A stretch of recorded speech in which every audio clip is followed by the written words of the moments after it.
नमस्कार साथियों। आज हम बात करेंगे अभिवृद्धि और विकास के बारे में। देखिए, अभिवृद्धि और विकास वो तत्व है, वो शब्द है जिसे अक्सर हम एक ही अर्थ में लेते हैं, किंतु जब हम इसको अध्ययन की दृष्टि से देखते हैं तो हम महसूस करते हैं कि इसमें तो बहुत अंतर है। हम मानव विकास की बात करते हैं, मानव व्यवहार की बात करते हैं, तो मानव एक छोटे से भ्रूण से निर्मित होता है और धीरे धीरे बालक, किशोर, युवा, प्रौढ़ और वृद्धावस्था को प्राप्त करता है। स्पष्ट है कि बाल व्यवहार में इसका जो अध्ययन करना है, इसमें अभिवृद्धि और विकास का बहुत अधिक महत्व है। इसको जाने बिना हम बाल व्यवहार को ठीक से नहीं समझ पाते हैं। तो आइए आज हम इसी विषय पर बात करते हैं कि ये होता क्या है। जैसे अभिवृद्धि का जो तात्पर्य होता है वह इसके हमारे शरीर के आकार को लेकर होता है। हमारे हाथ, पैर, नाक, कान, मुंह, जो अंग हैं उनका जो बढ़ना है, अंग सभी, चाहे वो हमारे बाह्य अंग हो, चाहे वो भीतरी अंग हो, आंतरिक और बाह्य अंगों में जो बढ़ोतरी होती है वो वृद्धि कहलाती है। जबकि विकास, इन अंगों में जो वृद्धि होती है, इनका आपसी जो साम्य स्थापित होता है, मानसिक और शारीरिक और हमारी संवेदनाओं का, उसके परिणाम स्वरूप जो परिपक्वता आती जाती है शरीर में, इन्हीं वृद्धि के परिणाम स्वरूप जो शरीर में विकास दृष्टिगोचर होता है, जो परिवर्तन दृष्टिगोचर होता है, उसे हम विकास कहेंगे। मतलब शारीरिक वृद्धि के परिणाम स्वरूप, शारीरिक वृद्धि के जो विभिन्न अंगों में जो वृद्धि होती है, उनके परिणाम स्वरूप जो परिवर्तन आता है, उसे हम विकास कहते हैं। तो मतलब ये सीधा सीधा नहीं है। विकास पूरी तरह से वृद्धि पर निर्भर होता है, जबकि वृद्धि विकास पर निर्भर नहीं होती। तो आइए थोड़ा सा देख ही लेते हैं। चलिए, सबसे पहले हम वृद्धि को जानते हैं। आप लोग पॉइंट नोट करते जाइएगा कि जैसे पहला जो पॉइंट है मैं बताने जा रही हूँ कि वृद्धि जो है एक सदिश इकाई, ये एक धनात्मक दिशा ही है। इसकी एक दिशा सुनिश्चित होती है, ये सदैव उसी दिशा में आगे बढ़ती है। अब जब दिशा एक है तो दूसरा बिंदु जो आ जाता है कि इसे मापा जा सकता है। जी हाँ, जब दिशा एक सी बढ़ रही है तो उसकी कोई ना कोई मापक इकाई भी होगी और इसे भी मापना भी बहुत आसान हो जाएगा। तो वृद्धि को हम माप सकते हैं। अगला बिंदु, आकार में परिवर्तन। जी हाँ, जब वृद्धि हो रही है, इसे हम नाप पा रहे हैं, तो आकार में परिवर्तन तो दृष्टिगोचर होगा ही। तो इसके आधार पर हम ये कह सकते हैं कि वृद्धि में आकार में परिवर्तन भी देखा जा सकता है। अगला जो बिंदु लिया है हमने, वो लिया है वृद्धि जो होती है सीमित होती है, संकुचित होती है, इसे ऐसे भी कह सकते हैं। एक सीमा में जाकर वृद्धि रुक जाया करती है। इसके बहुत सारे कारण होते हैं, जैसे हमारा वंशानुक्रम किस आधार पर हमें मिला है कि हम कितनी वृद्धि को हमारा शरीर प्राप्त कर पाएगा, ये वंशानुक्रम के द्वारा सिद्ध होता है, निश्चित होता है। तो इसका मतलब है कि वृद्धि एक सीमा पर आकर रुकती है, हमेशा नहीं चल पाती। अब ये चीज़ देखी तो जो अगला बिंदु इसी से स्पष्ट हो रहा है कि जो वृद्धि होती है वो मात्रात्मक होती है या जिसका परिणामात्मक होती है। जिसको परिणामों को परिवर्तन होता है उसको हम पकड़ सकते हैं कि हाँ, इसके परिणाम स्वरूप ये परिवर्तन आया, तो वो वृद्धि रही। इसी तरह से आइए हम देख लेते हैं कि विकास क्या होता है। तो विकास के जो प्रमुख विशेषताएं हैं उसको हम जानते हैं। पहला बिंदु जो हमने लिया विकास का, कि यह एक अदिश इकाई है। जी हाँ, विकास की कोई दिशा नहीं होती, कब किस दिशा में परिवर्तित हो जाए, कभी बढ़ते बढ़ते विपरीत दिशा में बदल जाए या कभी स्थायी होकर वहीं रुक जाए, ठहर जाए, कुछ कहा नहीं जा सकता। इसकी जो दर कितनी रहे वो भी सुनिश्चित नहीं होती। तो अदिश इकाई है। इसी से जो दूसरा बिंदु आता है कि मापा नहीं जा सकता। जी हम विकास को कैसे आप नापेंगे कि कभी ये इस दिशा में बढ़ रहा था और कभी ये इस दिशा में बढ़ गया और कभी इस दिशा में बढ़ गया, तो इसको हम माप नहीं पाएंगे।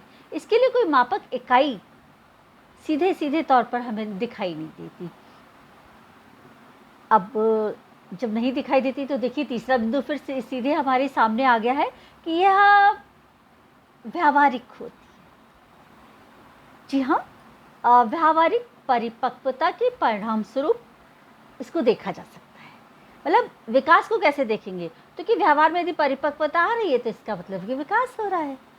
तो ये व्यावहारिक परिपक्वता की निशानी है जिसे हम विकास कहते हैं। इसे बालकों के व्यवहार में भी देख सकते हैं, देश के विकास में भी देख सकते हैं, कहीं किसी भी आप इसको स्वरूप में देख सकते हैं। जिसको व्यवहारगत परिवर्तन यदि स्पष्ट दिखाई दे रहा है, दृष्टिगोचर हो रहा है, इसका मतलब है कि वो विकास की श्रेणी में आ रहा है। जैसे बच्चा 6-7 महीने का होते होते घुटनों चलने का प्रयास करता है, फिर वो किसी चीज़ को पकड़ के खड़े होने का प्रयास करता है और 9 महीने तक आते आते वो खड़ा होकर चलने लगता है और अपने बिना किसी सहारे के चलने लगता है। तो जो वृद्धि तो हुई थी उसकी शारीरिक आकार में, पर उसके अंगों में जो संतुलन आया उसको हम विकास कहते हैं।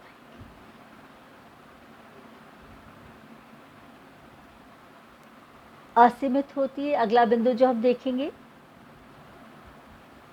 ये असीमित होती है, इसकी कोई सीमा नहीं होती। जैसे जब हमने कहा दिशा नहीं होती तो स्वाभाविक है इसकी सीमा भी नहीं होती। ये बहुत व्यापक होती है, कब कहाँ किस दिशा में और कितना हो जाएगा विकास उसके बारे में कुछ नहीं होता, इसकी कोई सीमा नहीं है। ये असीमित है, ये व्यापक है।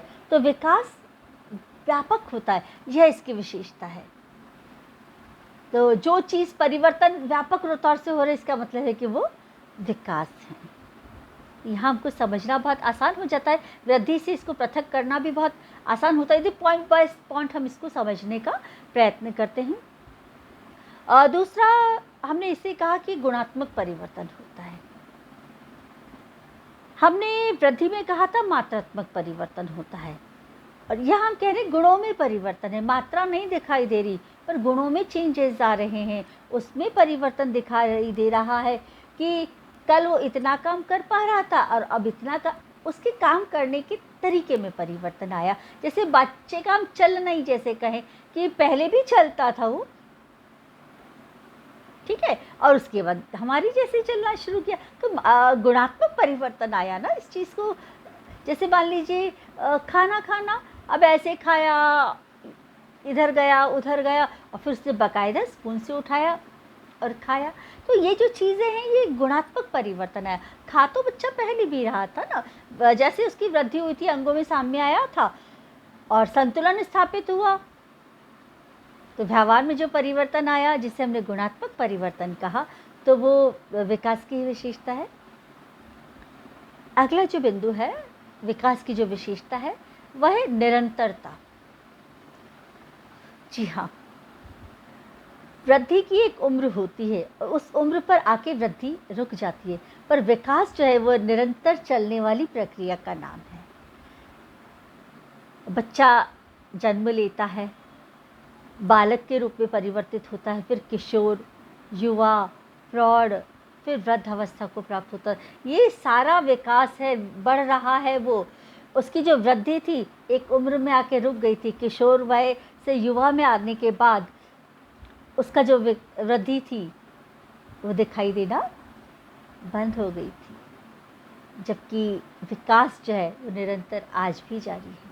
हालांकि उसकी दिशा बदल गई, पहले हमारे टिश्यू, हमारी कोशिकाएं धनात्मक रूप में बढ़ रही थी, अब वो ऋणात्मक रूप में बढ़ने लगी हैं, तो शरीर का क्षय होना शुरू हो गया है, पर विकास तो हो ही रहा है ना। उसने अपनी दिशा परिवर्तित कर ली। तो बच्चों के व्यवहार को जानने में हमको ये जो चीज़ें हैं, वृद्धि और विकास में जो अंतर है, इसको समझना बहुत ज़रूरी है। तभी हम बाल विकास को अच्छे से समझ पाएंगे और एक शिक्षक होने के नाते इसको व्यवहार में हम ला पाएंगे कि हमको बच्चे को कैसे समझें, उसके व्यवहार में जो परिवर्तन आ रहा है वो वृद्धि हो रही है, विकास हो रहा है। अब हालांकि वृद्धि में हम शिक्षकों की भूमिका नगण्य मात्र है, पर विकास में हम लोगों की भूमिका सार्थक रूप से दिखाई देती है। तो हमें इसको जानना होगा, समझना होगा और फिर बालकों के विकास में सहयोग करने की वाली की स्थिति में हमको आना होगा। मैं उम्मीद करती हूँ आज की जो हमारी बातचीत है आपके लिए बहुत उपयोगी रही होगी। फिर कभी मिलते हैं।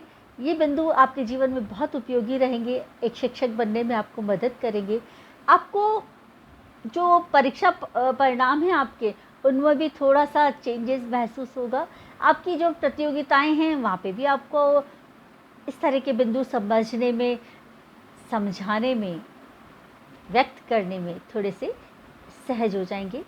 मैं आपके साथ हूँ।